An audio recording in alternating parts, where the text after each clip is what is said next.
आवाज़ी समातुन ताईं radio voice of Sindh London.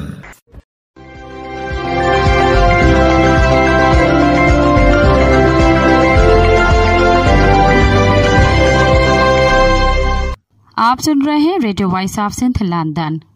खबरों, तजज़ियों और तबसरों पर मुश्तमिल प्रोग्राम आज का अहवाल के साथ मैं आपकी खिदमत में हाजिर आपकी मेज़बान शाम से। प्रोग्राम के आगाज़ में आपके लिए दुआ कि आप जहां भी रहें खुश व खुर्रम रहें। 7 अप्रैल 2025 पीर के दिन ये program radio voice of Sindh London के स्टूडियो से आपकी खिदमत में बराह रास्त नशर किया जा रहा है। सबसे पहले हालत हाजरा पर एक नज़र डालते हैं। दरिया सिंध से कैनाल निकालने के खिलाफ सिंध भर में एहतजाजी तहरीक जारी है। कल भी मुख्तलिफ शहरों में एहतजाजी मुजाहरों का सिलसिला जारी रहा। जमीयतुल उलमाए इस्लाम की जानिब से जामशुरू, लाड़कड़ा, दादू, मोरो पुल पर धरने दिए गए। JUI की तरफ से दिए गए धरनों में कौमी कारकुनों ने भी बड़ी तादाद में शिरकत की।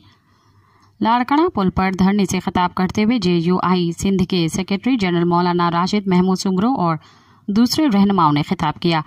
इस मौके पर खिताब करते हुए राशिद महमूद सुमरो ने कहा कि मेरे वालिद शहीद डॉक्टर खालिद महमूद सुमरो ने MRD तहरीक में 9 माह जेल काटी थी। हम भी हर कुर्बानी देने के लिए तैयार हैं। उन्होंने कहा कि दरिया सिंध पर सबसे पहला हक सिंध की आवाम का है। इस वक्त भी दरिया सिंध में हर जगह रेत दिखाई दे रही है। हमारी असम्बलियाँ वसाइल जज़ायर बेचे जा चुके हैं। अब उन्हें लगता है कि दरिया पर कब्जा कर लेंगे। पाकिस्तान बचाना चाहते हैं तो दरिया सिंध पर कैनाल मंसूबा वापस लेना होगा। सिंध के हकूक छीन कर तुम पाकिस्तान को कमजोर कर रहे हो। हम पाकिस्तान बचाने निकले हैं, कैनाल किसी भी सूरत बनने नहीं देंगे। भुट्टो की बरसी पर बिलावल की तकरीर सुनी। बिलावल की अजीब कैफियत थी। बिलावल, अगर आपको पाकिस्तान खप्पे का जलसा करना है तो बाजोड़ और वजीरिस्तान में करो, आपको पता चल जाएगा। आप वफाकी हुकूमत में हो, सदारत आपकी है, सिंध आपके पास है, तो कैनालों पर किस बुनियाद पर एहतजाज करते हो? आप अवाम को बेवकूफ़ नहीं बना सकते। बिलावल, आप धरने ना दें, धरने हम देंगे, अवाम सिर्फ हमारे साथ खड़ी है। बिलावल साहब, आप दरिया सिंध बेचकर असम्बलियों में गए हो। हमारा अगला हदफ सिंध पंजाब रास्ता बंद करना है। अगर हमने सिंध बॉर्डर बंद किया तो पंजाब का कोई कंटेनर सिंध में दाखिल नहीं होगा। तुम्हें ये फैसला वापस लेना होगा। दूसरी जानिब जमीयतुल उलमा इस्लाम JUI फे के सीनियर रहनुमा मौलाना अब्दुल गफूर हैदरी ने कहा है कि हम दरिया सिंध से 6 कैनाल्स निकालने के मुखालिफ हैं। कराची से जारी बयान में मौलाना अब्दुल गफूर हैदरी ने कहा कि दरिया सिंध के पानी पर चारों सूबों का कोटा मुतय्यन है। JUI 6 कैनाल्स निकालने की मुखालिफत करती है। उन्होंने कहा कि दरिया सिंध से 6 कैनाल निकालने का मंसूबा तरक किया जाए। इस वक्त पूरा सिंध और तमाम सियासी जमायतें सरापा एहतजाज हैं। JUI रहनुमा ने मजीद कहा कि पीपल्स पार्टी ने 6 कैनाल मुआहदे पर दस्तखत किए। वो अब अवामी दबाव की वजह से परेशान है। उनका कहना था कि दरिया सिंध से 6 कैनाल निकालना बाकी सूबों से ज्यादती और नफरत का बायस बनेगा। दरिया सिंध के लिए जद्दोजहद करने वालों के खिलाफ मुकदमे दर्ज होना नई बात नहीं, लेकिन अब उन पर हमलों का सिलसिला शुरू किया गया है। एक दिन पहले ठुल में जमाल जोश पर हमला हुआ तो कल जैकमाबाद में हमला किया गया। इसी सिलसिले में सिंध यूनाइटेड पार्टी के सदर और दरिया सिंध बचाओ तहरीक के कन्वेनियर सैयद शाह ने कहा कि पीपल्स पार्टी की मुसल्लह गुंडों की जानिब से जैकमाबाद में SUP के जिले सदर मकबूल लाशारी के घर पर हमला और अंधाधुंध फायरिंग की गई, जिसकी शदीद अल्फाज में मजम्मत करते हैं। अपने जारी मजम्मती बयान में सैयद शाह का कहना था कि इस वाक़े को एक बुज़दिलाना और गैर जमहूरी इक़दाम करार देते हैं। ये हमला पीपल्स पार्टी के रुकन कौमी असम्बली एजाज जखरानी के ईमा पर किया गया, जिसका मकसद सिंध यूनाइटेड पार्टी के कारकुनान को दरिया सिंध बचाओ तहरीक के अवामी जद्दोजहद से खौफजदा करके दूर करना है। उन्होंने कहा कि इस तरह के ऊंचे हथकंडे जमहूरी इक़्तिदार के खिलाफ हैं। पीपल्स पार्टी सिंध में जबरो खौफ का माहौल पैदा करके सियासी मुखालिफिन को दबाना चाहती है। दरिया सिंध पर गैर आइनी और अवाम दुश्मन कैनाल मंसूबे के खिलाफ उठने वाली आवाज़ों को खामोश कराने की कोशिश की जा रही है, लेकिन सिंध यूनाइटेड पार्टी इस जद्दोजहद से पीछे नहीं हटेगी। उन्होंने कहा कि सिंध के हुक्मरान जमायत एक धांधली पर मबनी इक़्तिदार के हामिल पार्टी है, जिसका जमहूरियत से कोई ताल्लुक नहीं। वो सूबे को खाना जंगी की तरफ धकेलने की कोशिश कर रही है, जो नाकाबिले कबूल है। सैयद ज़ैन शाह ने कहा कि सिंध यूनाइटेड पार्टी अपने कारकुनान का तहफ़्फ़ुज़ करना बखूबी जानती है और इस तरह के हथकंडों को बर्दाश्त नहीं किया जाएगा। पीपल्स पार्टी अपने मुसल्लह कारिंदों को लगाम दे। सैयद ज़ैन शाह ने SUP के कारकुनान को अपील की है कि वो पुरअमन रहें। सैयद ज़ैन शाह ने मुतालबा किया कि हमला आवरों को फौरी तौर पर गिरफ्तार करके इंसाफ के कटहरे में लाया जाए। बसूरत दीगर हम सख्त एहतजाज का रास्ता अपनाएंगे। मेहड़ में दरिया सिंध से कैनाल निकालने के खिलाफ अनोखा एहतजाज किया गया। मेहड़ की अवाम ने अपनी खुशियां दरिया सिंध से मंसूब कर ली। मकामी शादी हाल में शादी की तकरीब के दौरान स्टेज पर कैनाल नामंजूर का बैनर नस्ब किया गया। हैदराबाद में सिंध कॉन्फ्रेंस मुनक़िद। दरिया सिंध से कैनाल निकालने के मंसूबे को फौरी तौर पर ख़त्म करने का मुतालबा किया गया। कॉन्फ्रेंस से खिताब करते हुए ज़ुल्फ़िकार अली भुट्टो जूनियर ने कहा कि कारपोरेट फार्मिंग पाकिस्तान की मौत है। हम दरिया सिंध पर कोई कैनाल नहीं चाहते। अगर हमारा पानी बंद किया गया तो हम उनके लिए बंदरगाह बंद कर देंगे। सिंध मसाइल की आमजगाह ज़राअत तबाह हो गई है। वो पैदाइशी तौर पर कहते आ रहे हैं कि पीपल्स पार्टी फ्रॉड है। शहीद भुट्टो के नाम को पीपल्स पार्टी ने बदनाम करके रख दिया है। सिंध के लोग मुत्तहद हैं, आखिरी सांस तक मुकाबला करेंगे। वो सिंध हारी कमेटी के तहत सिंध कॉन्फ्रेंस से खिताब करते हुए ज़ुल्फ़िकार अली भुट्टो जूनियर ने कहा कि पीपल्स पार्टी का मतलब करप्शन, महज पैसा बनाना है। भुट्टो और जरदारी में क्या फ़र्क है लोग खूब जानते हैं। वो इस वक्त सियासी सफ़र में हैं और उन्हें शहीद भुट्टो समेत दीगर दोस्तों की हिमायत हासिल है। हम एक नया निज़ाम चाहते हैं। पाकिस्तान में बहुत पानी है।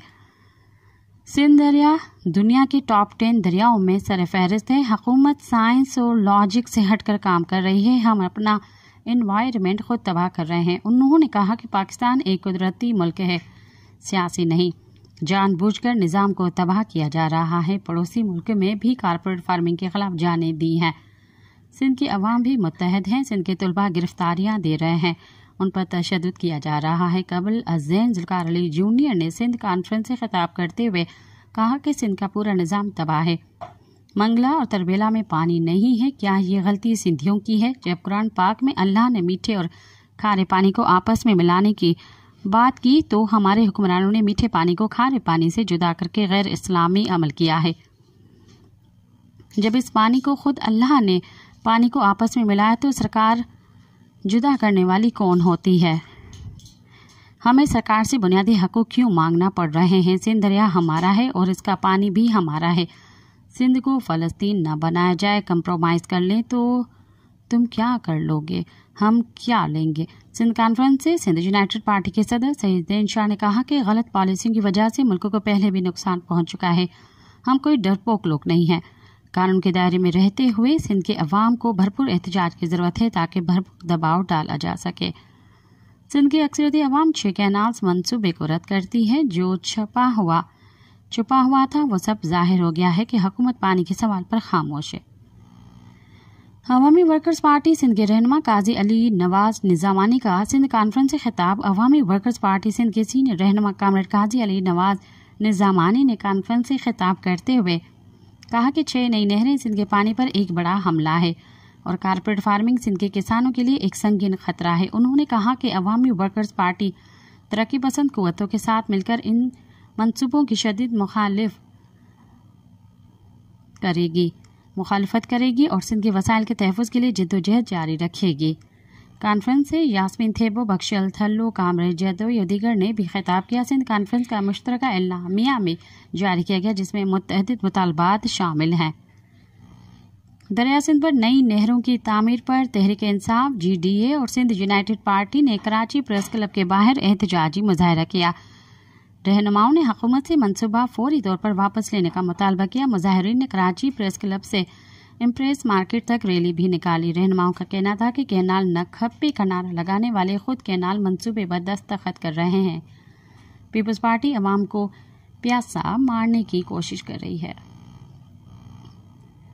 हुर्रियत मज़ाहमत तहरीक ने दरिया सिंध पर नई नहरों की तामीर के खिलाफ ठट्ठा तक 5 किलोमीटर मार्च किया और शदीद नारेबाजी की। दरिया सिंध पर नहरों की तामीर, कारपोरेट फार्मिंग और दरिया सिंध के पानी के इस्तेहसाल के खिलाफ हुर्रियत मज़ाहमत तहरीक सिंध के सदर मसरूर शाह, ठट्ठा के ज़िले रहनुमा सलमान जाकिर और दीगर की क़यादत में 5 किलोमीटर पैदल मार्च करके कौमी शहर पर धरना दिया। एसटीपी ठट्टा के जिले सदर सैयद जलाल शाह की क़यादत में सियासी, समाजी और कौम परस्त तंजीमों के कारकुनों और एसटीपी कारकुनों की बड़ी तादाद ने भी मार्च और धरने में शिरकत की।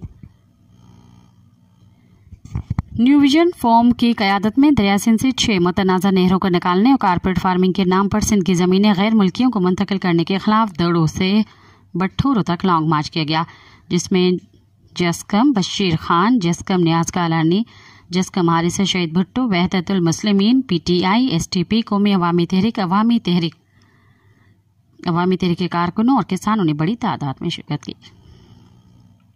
कौम परस्त रहनुमा शफी मोहम्मद करनानी की बरसी मनाए गए। जेएसएन को तहरीक के चेयरमैन सूर्या सिंधी, जेएसएन तहरीक के सीनियर वाइस चेयरमैन हाजी अनवर करनानी, मीर सागर सियाल, अनवर बुर्दी, रावल करनानी, बशीर बिरोही, हुसैन कमरानी, सुहेल कलवड़, जेएसएन मोहास के वाइस चेयरमैन नवाज शाह और दूसरों ने शफी मोहम्मद करनानी की नवी बरसी के मौके पर उसकी मज़ार पर फूलों की चादर चढ़ाई और कौमी तराना पढ़कर उन्हें खराज अकीदत पेश किया।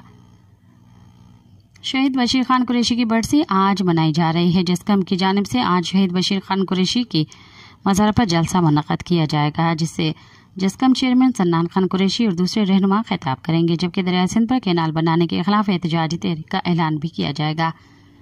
जस्कम चेयरमैन सन्नान खान कुरैशी ने कहा है कि दरिया सिंध को बचाने के लिए 70 करोड़ सिंधियों को अपना किरदार अदा करना होगा, क्योंकि दरिया सिंध जिंदगी और मौत का मसला है। हम दरिया सिंध पर कोई नहर या डैम कबूल नहीं करेंगे। सिंध के मजदूरों के लिए जद्दोजहद करने वाले कामरेड हसन अस्करी की सालगिरह मनाई गई। कामरेड हसन अस्करी की 75वीं सालगिरह के मौके पर citizen action committee office Sanghar में तकरीब का इनेकाद किया गया, जिसे खिताब करते हुए कामरेड मीर हसन सरेवाल, असलम मेमन, कासिम आदिल लगारी, हबीब लगारी, अजीम रोनजो, मीर हसन मरी और वली मोहम्मद खास के लिए ने कहा कि कामरेड हसन अस्करी ने मजदूरों के लिए जद्दोजहद की। वो सरापा जद्दोजहदें, उनकी खिदमतें हमेशा याद रखी जाएंगी। बलोच यकजहती कमेटी के खवातीन रहनुमाओं और कारकुनों की गिरफ्तारी के खिलाफ बलूचिस्तान नेशनल पार्टी के धरने के शुरका को कोयटा शहर की जानिब से मार्च की इजाज़त न देने के खिलाफ इतवार को बलूचिस्तान के मजीद इलाकों में शाहराहों को बतौर एहतजाज बंद किया गया है। कोयटा शहर में सरियाब के इलाके में शाहराहों को बंद करने पर पुलिस और मुजाहिरीन के दरमियान झड़पें हुई। मुजाहिरीन को मुंतशिर करने के लिए आंसू गैस की शेलिंग के अलावा गिरफ्तारियां भी की गई। धरने के शुरका को कोयटा की जानिब इजाज़त न देने के खिलाफ बलूचिस्तान में पीर को बीएनपी की जानिब से शटर डाउन हड़ताल की कॉल दी गई। धरने के शुरका की जानिब से मुतालबात से पीछे न हटने और हुकूमत की जानिब से मुतालबात को तस्लीम न करने की वजह जो शाहराएं बंद हैं, उससे बलूचिस्तान में आम लोगों को शदीद परेशानी और मुश्किलात का सामना करना पड़ रहा है। 9 रोज से बलूचिस्तान के जिले मस्तोंग के इलाके लकपास पर जारी धरने के शुरका को मुतालबात तस्लीम न होने पर इतवार के रोज कोयटा की जानिब मार्च करना था, लेकिन वो रुकावटों की वजह से वहां से नहीं निकल सके। धरने के शुरका को कोयटा की जानिब इजाज़त न देने के खिलाफ बलूचिस्तान नेशनल पार्टी के सरबराह ने ये ऐलान किया कि पार्टी के कारकुन जहां जहां भी हैं वहां शाहराहों को बंद करें। इस ऐलान के बाद पार्टी के कारकुनों के कोयटा में सरियाब के मुख्तलिफ इलाकों में शाहराहों को बंद किया, जिनके खिलाफ पुलिस ने कार्रवाई की। शाम तक मुख्तलिफ इलाकों में मुजाहिरीन और पुलिस के दरमियान झड़पें होती रहीं। मुजाहिरीन को मुंतशिर करने के लिए आंसू गैस की शेलिंग करने के अलावा गिरफ्तारियां भी की गई। गिरफ्तार होने वाले मुतअद्दिद मुजाहिरीन को पुलिस एहलकार तशद्दुद का निशाना भी बनाते रहे। सोना खान के इलाके में इन झड़पों के दौरान 2 दर्जन से ज्यादा मुजाहिरीन को गिरफ्तार किया गया। बलूचिस्तान नेशनल पार्टी के रहनुमा सन्ना बलोच ने बताया कि कोयटा के इलाका बलूचिस्तान के दीगर इलाकों में भी पुरअमन मुजाहिरीन को गिरफ्तार किया गया है। दूसरी जानिब बलूचिस्तान हुकूमत के तर्जुमान शाहिद रिंद का कहना है कि बलूचिस्तान नेशनल पार्टी के सरबराह सरदार अख्तर मेंगल ने कोयटा की जानिब मार्च किया तो उन्हें हिरासत में ले लिया जाएगा। बलूचिस्तान हुकूमत के तर्जुमान शाहिद रिंद ने एक्स पर बीएनपी के लॉन्ग मार्च पर रद्दअमल देते हुए कहा कि सरदार अख्तर मेंगल ने अगर कोयटा की जानिब मार्च किया तो उन्हें गिरफ्तारी का सामना करना पड़ेगा। इंतजामिया ने सुबह 6 बजे अख्तर मेंगल को उनकी गिरफ्तारी के MPO ऑर्डर से आगाह कर दिया था। ताहम सरबराह BNP अख्तर मेंगल ने गिरफ्तारी देने से इनकार कर दिया।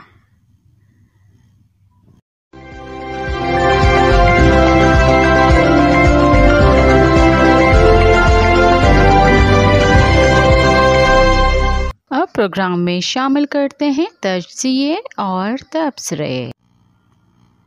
पीका राज के उन्वान से हसनैन जमील ने लिखा, वतने अजीज की फिजाओं में इस वक्त पीका राज की गूंज है और जो गुस्ताख लब कुशाई की कोशिश करता है उस पर पीका एक्ट का मुकदमा बनाकर उठा लिया जाता है।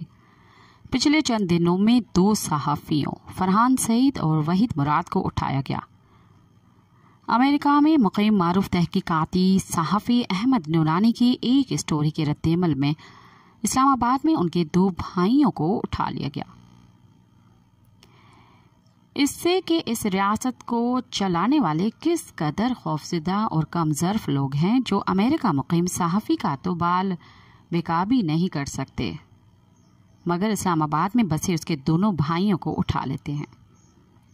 ये सौतेली माँ जैसी रियासत कैसे अपने बच्चों को खा रही है। और एक बाएं बाजू के दानिश्वर उस्ताद और गुलकार डॉक्टर तैमूर रहमान पर भी मुकदमा बना दिया गया है, जो इस बात का सबूत है कि पाकिस्तान में रियासती जबर और फस्तायत किस इंतहा पर पहुंच चुकी है और ज़बानों पर तालाबंदी का काम किस जोर और शोर से जारी है। 2 हफ्ते कबल ही 2 TV anchor persons Kashif Abbasi और पारस शानसेब को ऑफ एयर किया गया। ये है नाम नेहाद जमहूरी पाकिस्तान का चेहरा। हाल ही में अमेरिकी सेनेट में जो विल्सन का पाकिस्तान में इंसानी हकूक और आज़ादी इजहार पर कदखैन से मुतल्लिक एक बिल पेश किया गया, जिसमें मुबैना तौर पर एक आला तरीन अस्करी शख्सियत पर सफरी पाबंदी की भी बात की गई है। और बिल में साफ साफ लिखा है कि पाकिस्तान में गैर एलानिया मार्शल नाफिज है। अगर ये बिल अमेरिकी सेनेट में बहस के बाद मंजूर हो गया तो पाकिस्तान बहुत बड़ी इक़्तिसादी पाबंदियों की ज़द में आ सकता है।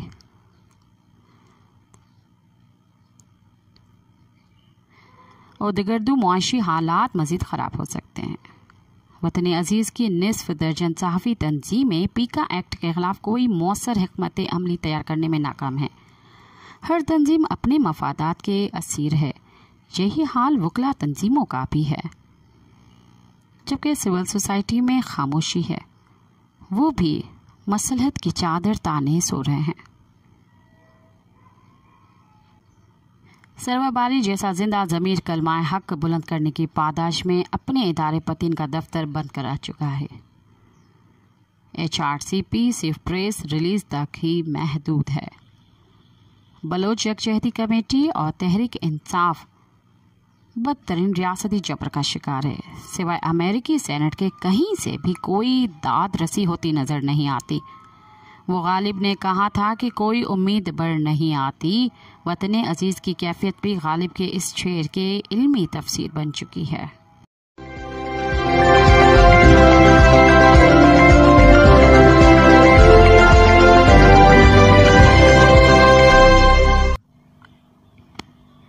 एक बार ये नुस्खा आजमा के देख लें के उन्वान से नदीम अख्तर ने लिखा, 1947 में हिंदुस्तान और पाकिस्तान आज़ाद हुए और 1971 में मशरक़ी पाकिस्तान बांग्लादेश बन गया। आज़ादी के वक्त हिंदुस्तान की आबादी 35 करोड़, मौजूदा पाकिस्तान की आबादी 3 करोड़ 33 लाख, जबकि मशरक़ी पाकिस्तान बांग्लादेश की आबादी 4 करोड़ 20 लाख थी। 1947 में हिंदुस्तान के GDP 20 अरब और पाकिस्तान की 3 अरब डॉलर थी। 1971 में बांग्लादेश की GDP 6 अरब डॉलर थी। 1947 में हिंदुस्तान की कस आमदनी $100, पाकिस्तान की $80 और 1971 में बांग्लादेश की फी कस आमदनी $100 थी। अब देखा जाए कि 2024 में क्या सूरत हाल थी। इस साल हिंदुस्तान की जीडीपी 4.27 ट्रिलियन डॉलर फी कस्त औसतन आमदनी $2,940।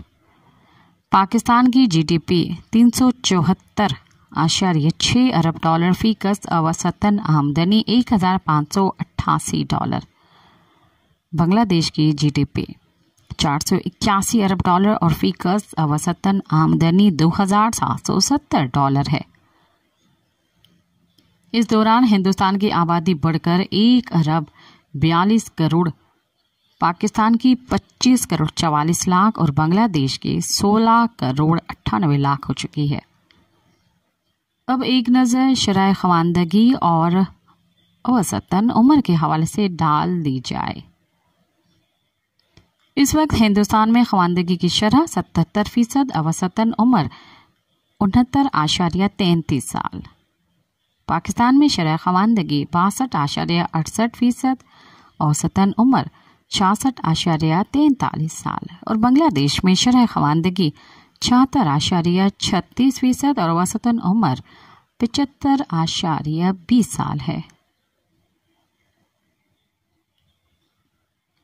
मज़कूरा बाला मुआशी और समाजी अशारिये इन 3 मुल्कों के हैं जो 78 साल पहले बरसग़ीर का हिस्सा थे और बाद-ए-अज़ा खुद मुख्तियार मुल्क बन गए। जहन में ये सवाल ज़रूर पैदा होगा, इन अशारियों के जिक्र के मंतक क्या हैं? मज़कूरा एदाद शुमार ये जानने के लिए बयान किए गए हैं कि कम व बेश एक जैसे हालात में आज़ादी मिलने के बाद इनमें से किस मुल्क की कारकर्दगी ज़्यादा बेहतर रही और जो मुल्क इन अशारियों में पीछे रह गया उसकी क्या असबाब हो सकते हैं। चूँकि नाकामी और गलती को खुश दिली से कबूल करना हमारे कौमी मिजाज में शामिल नहीं, लिहाजा इस तकाबली तजज़िये के दौरान चंद तल्ख हक़ाइक़ हमारे तहम्मुल का इम्तिहान ले सकते हैं।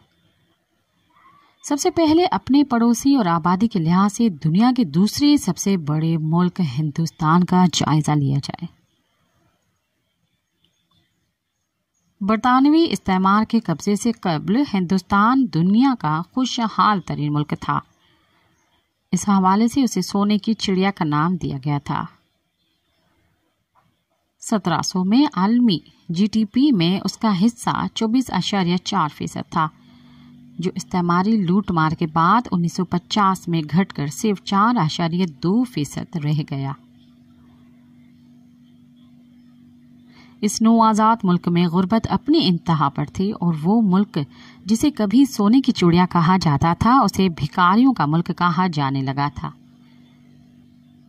ये हिंदुस्तान की खुशबख्ती थी कि आज़ादी के बाद वहाँ इंडियन नेशनल कांग्रेस की हुकूमत कायम हुई। कांग्रेस में समाज के हर तबके की नुमाइंदगी मौजूद थी। इस जमायत की क़यादत आला तालीम याफ्ता, रोशन ख्याल और कौम परस्त सियासतदानों पर मुश्तमिल थी। मुल्क के पहले वज़ीर आज़म पंडित जवाहरलाल नेहरू सेक्युलर जमहूरियत पसंद होने के साथ सोशलिस्ट नज़रियात की जानिब झुकाव रखते थे। उन्होंने अपने नज़रियात की बुनियाद पर सियासी, मुआशी और ज़रई पॉलिसियाँ मुतारिफ कराईं और गैर वाबस्ता तहरीक में शामिल होकर मुल्क को सर्द जंग करने वाला बनने से महफूज रखा। कांग्रेस ने आज़ादी से कबल ही बड़ी जिम्मेदारियों को ख़त्म करने का ऐलान कर दिया था, जिसे डर के मुस्लिम अक्सरियती सूबों के मुसलमान जागीरदार मुस्लिम लीग में शामिल होकर जिन्ना साहिब के हम नवा बन गए। कांग्रेस हुकूमत ने 14 बैंकों, एयरलाइन समेत दर्जनों बड़ी कंपनियों को कौमी मिल्कियत में ले लिया। मुल्क में बुनियादी ढांचे की तामीर और भारी सनतों के क़याम को अवलियन तरजीह दी और मुल्क की सनत को बैरूनी मुकाबले से बचाने के लिए दरआमदात पर इंतहाई सख्त पाबंदियां आयद कर दी। हिंदुस्तान के अवाम दिहाइयों तक मगरिब के मशहूर मलबूसात, गाड़ियों और बैरूनी दुनिया के दीगर जदीद और पुरकशिश अशिया के लिए तरसते रहे। वज़ीर आज़म समेत तमाम हिंदुस्तानियों ने साल साल तक पुरानी डिज़ाइन के मारुति कार और बसों में सफ़र किया। अच्छी बात यह थी कि अपने मुल्क की बनी अशिया के इस्तेमाल पर फ़ख्र किया जाता था। आज की तारीख तक हिंदुस्तान के किसी वजीर आजम ने सूट नहीं पहना और ना ही अंग्रेजी ज़बान में तकरीर को बाइसे इफ्तिखार तस्वर किया। मिलीजुली मईशत के तजुर्बे से हिंदुस्तान में बड़ा सनतकार तबका पैदा हो गया, जिसकी मसनूआत की खपत मुल्क के अंदर ही होती थी, जो एक मजबूत मईशत की अलामत होती है। ज़राई तरक्की गुर्बत में कमी के लिए भारी इमदाद दी गई। कमज़ोर तबकात और पसमानदा ज़ातों के लिए दाखिलों और सरकारी मुलाजमतों में कोटा मुख्तस करके बेपनाह सियासी दबाव बर्दाश्त किया गया। 40 साल के सब्र आजमा इम्तिहान का असल समर उस वक्त मिलना शुरू हुआ जब दुनिया की बड़ी मल्टीनेशनल कंपनियों में सरमायाकारी के लिए नए मंडियों की तलब शिद्दत इख्तियार करने लगी। इस मरहले पर नरसिम्हा राव की हुकूमत ने हिंदुस्तान को बतदरीज दुनिया के लिए खोलने का फैसला किया। उनके बाद मनमोहन सिंह, अटल बिहारी वाजपेयी ने इस अमल को जारी रखा और मौजूदा वजीर आजम नरेंद्र मोदी ने भी इन पॉलिसियों पर अमल करके मुआशी करिश्मा कर दिखाया। 2014 से 2024 के 10 सालों में हिंदुस्तान की जीडीपी में दुगना इजाफा हुआ, जो $2.1 ट्रिलियन से बढ़कर $4.2 ट्रिलियन हो गई। हिंदुस्तान ने अपने साबिक आका बरतानिया से दुनिया के 5वें सबसे बड़ी मईशत का एजाज छीनकर अपने नाम कर लिया। ये वो बरतानिया था जिसने 200 साल तक बरे-सग़ीर को लूटकर कलाश कर दिया था, जिसका हिसाब उसके साबिक नो आबादी ने 75 साल में चुकता कर दिया। अब हम आते हैं बांग्लादेश की तरफ। अपने क़याम की इब्तदाई दिहाइयों में बांग्लादेश संगीन बहरान का शिकार रहा, लेकिन बाद अज़ां सियासी इस्तेहकाम, मार्केट दोस्त इस्लाहात और दुरुस्त मुआशी पॉलिसियों से वो आलमी सरमायाकारों की तवज्जो का मरकज़ बन गया।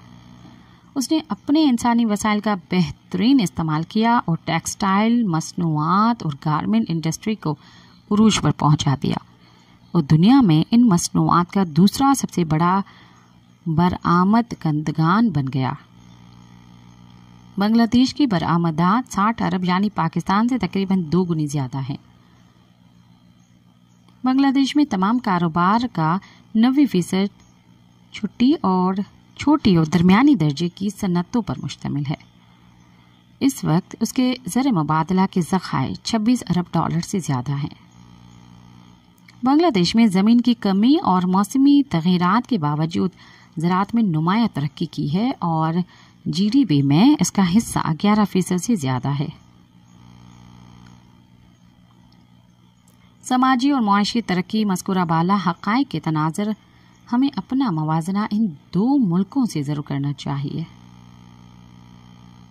हिंदुस्तान ने चंद बुनियादी असूल तय करके अपने सफर का आगाज किया। सबसे पहली तरजीह वफाकी पार्लिमानी जमहूरियत के क़याम को दी गई और वक्त ज़ाया किए बगैर दुनिया का सबसे बड़ा तहरीरी आइन तैयार कर लिया गया। हमारे लिए जमहूरियत अहम नहीं थी, इसीलिए मुल्क टूटने के बाद हालत मजबूरी 1973 में आइन बनकर नाफिज हुआ, जिसके बाद आइन और उसको बनाने वालों का हशर हमारे सामने है। हिंदुस्तान ने दूसरा असूल ये तय किया कि हालात जो भी हों, जमहूरी अमल में कभी कोई रुकावट नहीं डाली जाएगी। उसके बरक्स हमने गैर एलानिया तौर पर तय किया कि जमहूरियत को हरगिज़ मुस्तहकम नहीं होने दिया जाएगा। 1999 तक 18 वज़ीर आज़म आए और निकाले गए और कोई भी 2.5 साल से ज़्यादा नहीं रह सका। हमारे पड़ोसी ने बुनियादी सनतें लगाईं, कौमी सनतकार को तहफ़्फ़ुज़ दिया, दरामदात पर कड़ी पाबंदियाँ आयद की। हमने उसके बरक्स पॉलिसी अपनाई, मुल्क को मगरब की मंडी बना दिया, मगरबी मसनूआत के इस्तेमाल को वजह इफ्तिखार समझा। आज भी हमारे इस्तेमाल की ज़्यादा अशिया दरामद या दरामदी खाम माल से तैयार की जाती हैं। हिंदुस्तान ने गैर वाबस्ता खारजा पॉलिसी इख्तियार की। हम सेंटो में शामिल होकर मगरब की झोली में जा गिरे। पड़ोसी ने तिजारत, ट्रेड, जबकि हमने इमदाद, एड को तरजीह दी। ऊँटों पर अमेरिकी गंदम की बोरियां और गर्दन में थैंक यू अमेरिका की खैर मुकद्दमी तख्तियां लटकाकर सड़क पर मार्च किया गया। 77 साल बाद हम आज भी इमदाद, एड पर जिंदा हैं। तल्ख हक़ाइक़ की फहरिस्त तवील है जिन्हें पढ़ना और सुनना हमें गवारा नहीं, लिहाजा हम इस मवाज़ने का इख्तिताम दो अहम नुकात पर करते हैं। हिंदुस्तान ने तालीम और इसके मयार को बहुत अहमियत दी। आज़ादी के फ़ौरन बाद अगस्त 1951 में वज़ीर तालीम मौलाना अबुल कलाम आज़ाद ने अमेरिका के Massachusetts institute of the technology MIT के तर्ज पर कायम Indian institute of technology IIT का इफ्तिताह कर दिया था और 1954 में वज़ीर आज़म जवाहरलाल नेहरू इसको पहले कन्वोकेशन के मेहमान खुसूसी थे। इस वक्त हिंदुस्तान के 23 शहरों में आला तरीन मयार के IITs मौजूद हैं जिन पर सालाना $1 अरब से ज़्यादा खर्च किया जाता है। इन इदारों के प्रोफेशनल्स की पूरी दुनिया में ज़बरदस्त तलब है। हमारी जामियात के मयार और माली मसाइल का तज़किरा न किया जाए तो बेहतर होगा। अब दूसरे नुक्ते का जिक्र हो जाए।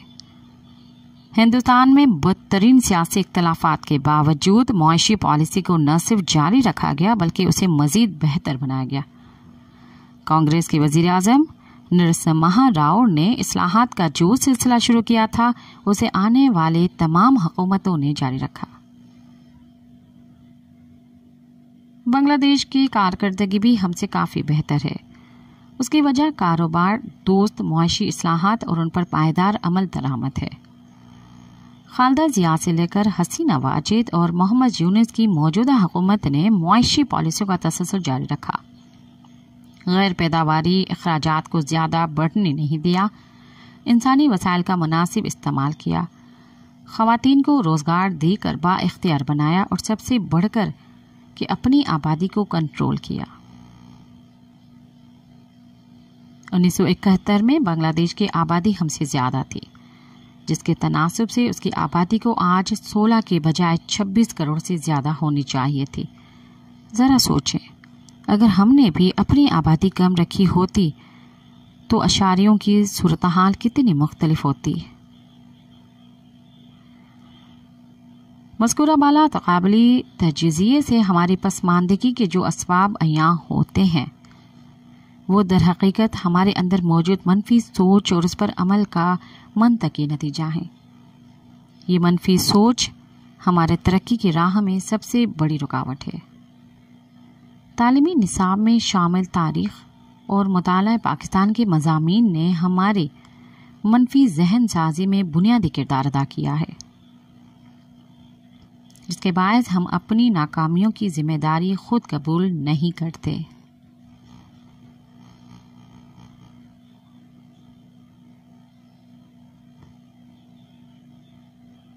बल्कि उसे गैरों की साजिश करार देकर मुकालमा ख़त्म कर देते हैं। दानिश का तकाजा है कि हम मज़ीद नाकाम तजुर्बे न करें बल्कि इन दोनों मुल्कों की कामयाब तजुर्बों से फ़ायदा उठाएं। ऐसा तब मुमकिन होगा जब हम अपने अंदर अज़ली दोस्त और अज़ली दुश्मन के तंग दायरे से निकलने की हिम्मत पैदा कर लेंगे। एक बार ये नुस्खा आजमा के क्यों न देख लिया जाए।